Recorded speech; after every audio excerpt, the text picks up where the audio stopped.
You've probably seen coffee labels with a lot of information on them. Some of it can be confusing, and we're going to break down how to read a coffee label. Where am I starting? So the first thing you're going to see that pretty much all coffees will have, and it'll be on every label, will be a name. Blend names are usually referring to something where a roaster has chosen multiple coffees and combined them to something they think tastes delicious, and they give that blend a name. Whereas a single origin coffee will identify the country, and then they'll break it down, and they may identify the farm or the mill or a cooperative of farmers, and they will use that to name the coffee. So a lot of labels will also have the elevation that the coffee was grown at. This is important because the generalization, higher elevation coffees are usually a better quality coffee. Coffee needs warm days and cold nights to grow really well. The colder weather also reduces the amount of insects that the coffee has to fight with to grow.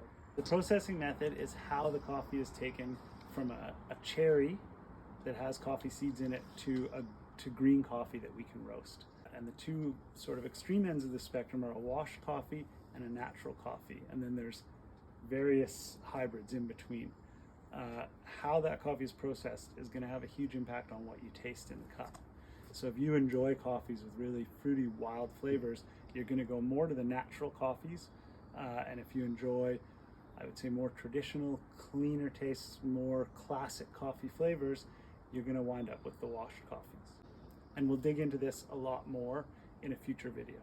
Another big one that's on almost all coffees is the roast level.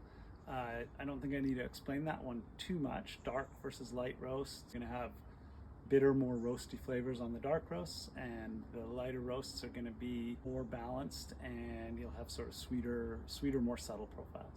Refer to our light roast versus dark roast blog to get a lot more information on that.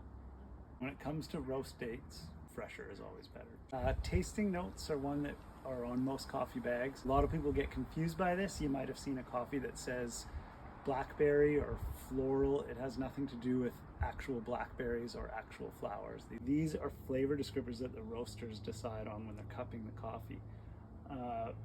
They're not to be taken literally. This coffee has notes of caramel and floral. There is no caramel or flowers in this bag. Looking at certifications, a lot of coffees will have organic symbols, fair trade symbols, different things they do to help the climate.